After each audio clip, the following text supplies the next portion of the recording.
moved into the old building on Willow Street in early November. It was the kind of place you don't look too closely at.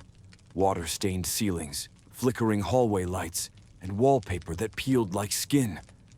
But the rent was cheap, and I was broke, so I told myself it had charm. Character, the landlord said with a grin that didn't reach his eyes. My unit was 2B, second floor, corner apartment. Small, but quiet. Or so I thought. The first night, I unpacked until 1 a.m. As I lay in bed, letting the silence settle in, I heard it. Footsteps.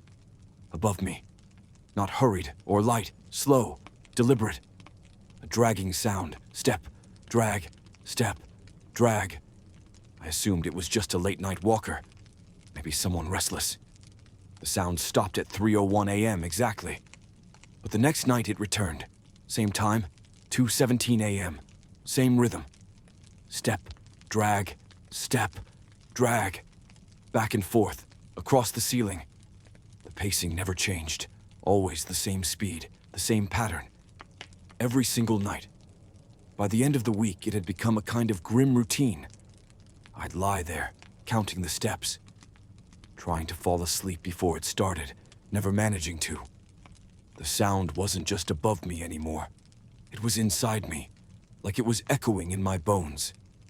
Out of curiosity, I went upstairs one morning.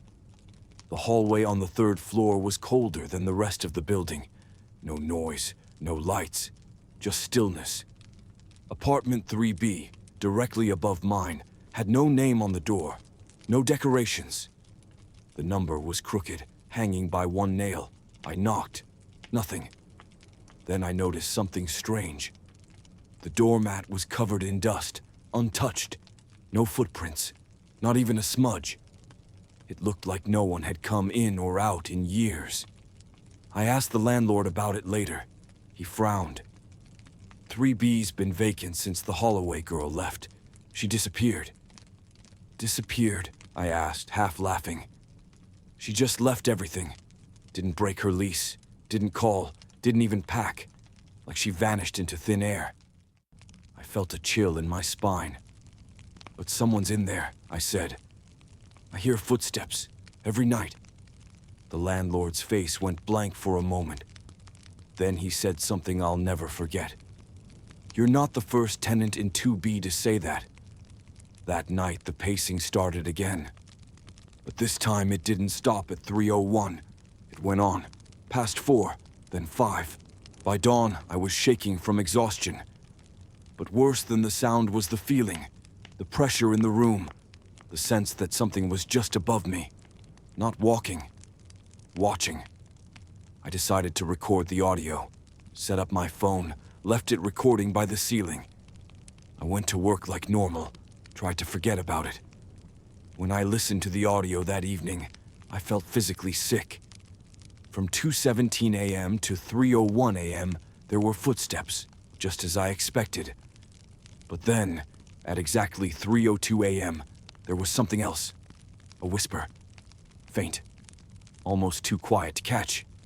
I looped it over and over, until I could make it out.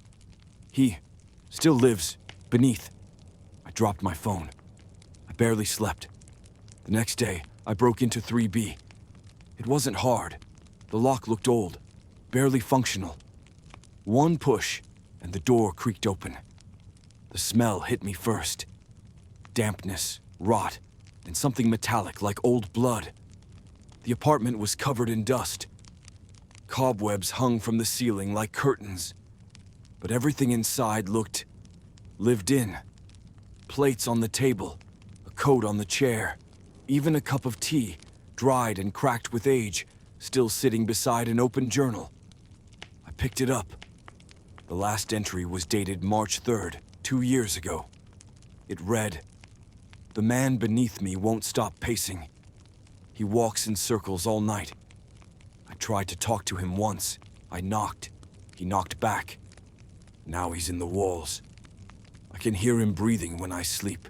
He says I'll walk next." I dropped the journal and ran. I told the landlord what I found, and he just shook his head. "Didn't I tell you to leave it alone?" "Who was she?" I asked. Mira Holloway. He looked tired. Nice girl, quiet, moved in a few years ago. Started complaining about the footsteps, just like you. Then one day she stopped answering. We broke in and found the place just like you described.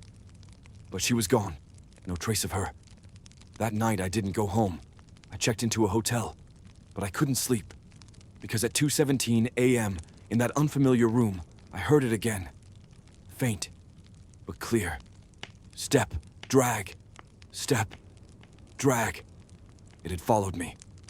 I went back one last time, packed in a frenzy. But as I zipped up my last bag, I saw it. Dust, on my floor, a single footprint, leading out of my bedroom, and under the floorboards. Something moved.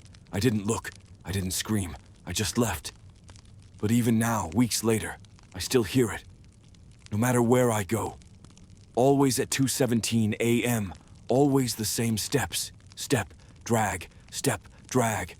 And sometimes, if I'm not careful, I hear the whisper again. You walk next.